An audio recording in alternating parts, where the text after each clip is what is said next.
Hey, what's up? Ryan here, and today we're going to talk about how do we solidify our employer brand and our culture in that gap time, which is new hires.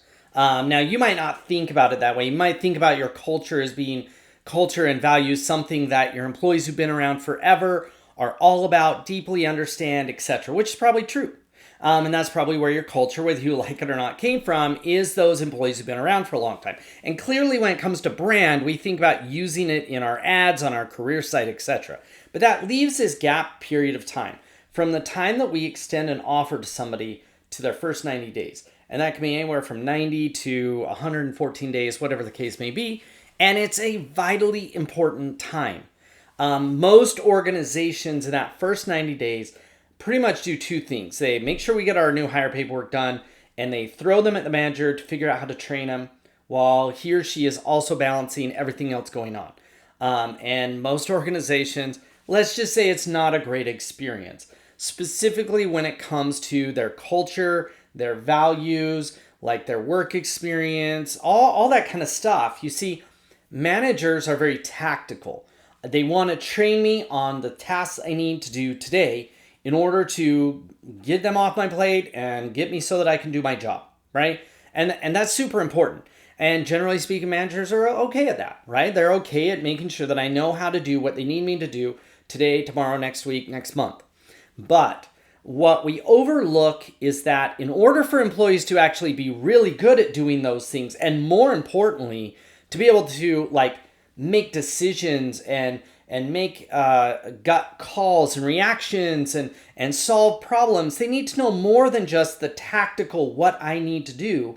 They need to know why I'm doing it. And that right there is what can happen in those first 90 days to really level up not just the chances that an employee is happy, but the chances that the employee is successful. And those two things actually go hand in hand. Now, clearly there are happy, unsuccessful employees and there are successful, unhappy employees. Those things happen, but we want to tune our process for happy and successful. And that happy and successful is both for the individual employee, as well as for the team that they interact with, as well as for their manager, right? Now, in order to do that, we need to not rely on the manager to solve all those problems. And we need to rely on something where it's a repeatable process that we can solve for. For me, that means I rely on email.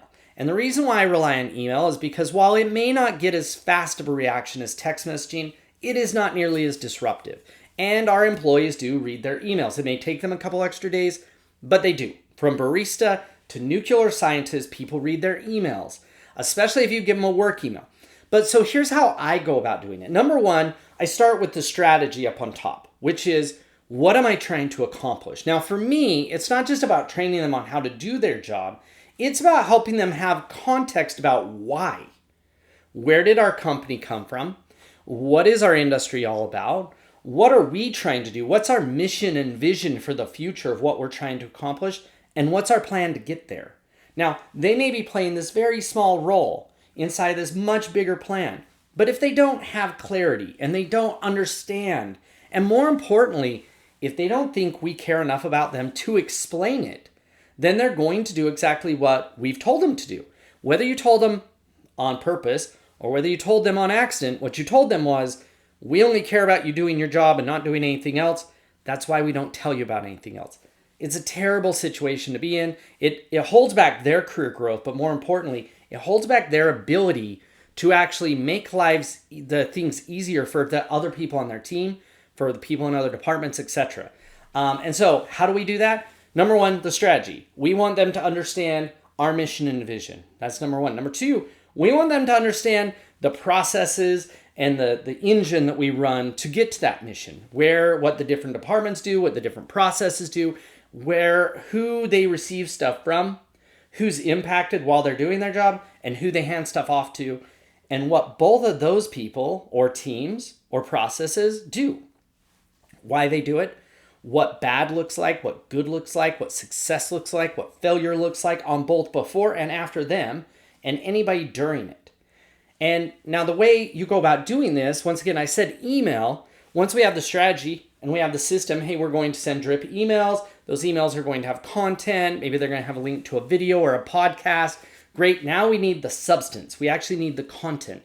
And the best way to do that is to interview your leaders.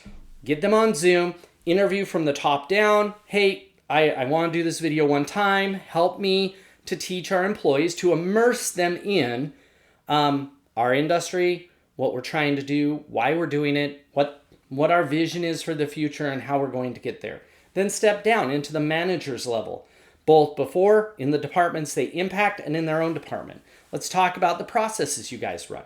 Like, how does it work? What are the handoffs like? What are we actually trying to accomplish? What is the goal? What does success look like? What does failure look like in the given processes in their department, as well as before and after, to gather that clarity? Once you've done that on Zoom and recorded it, you can now take those videos and cut them up. You can take the transcript from those videos and write content, either by just transcribing it or giving it to ChatGPT. And now you can actually create your content of an email a week for the first 90 days to immerse them from top to bottom. When we're relying that their managers doing their actual functional tactic training of the things they have to do each day, we're just doing this drip, drip, drip, drip of information to them to give them more context around why they're doing their job the way they're doing it and how they impact everybody else in the organization. This right here, while it does take a lot of work, luckily you make that one time for the entire team. If your company is a little bit bigger, you might have to make 5 versions of it, keeping the overall high level one the same for everyone, but the more locational around their department or division one, more specific. But still, this is wildly valuable. It doesn't just help, again, your employees be successful. It gives them clarity. It reduces uncertainty. It answers questions. The last thing you can do, which I 100% suggest, go and find your employees that you hired around 6 to 12 months ago and ask them this one question. What do you wish you'd known on the day one that you started? What do you wish you'd known? What do you wish you'd known about the company, about your department, about the customer, about the industry, about the job? What do you wish that you'd known? And if you take those things of, well, I wish I knew X, and then you follow up with, well, tell me about that. What if you could go back and tell yourself the answer to that question, what would that answer be?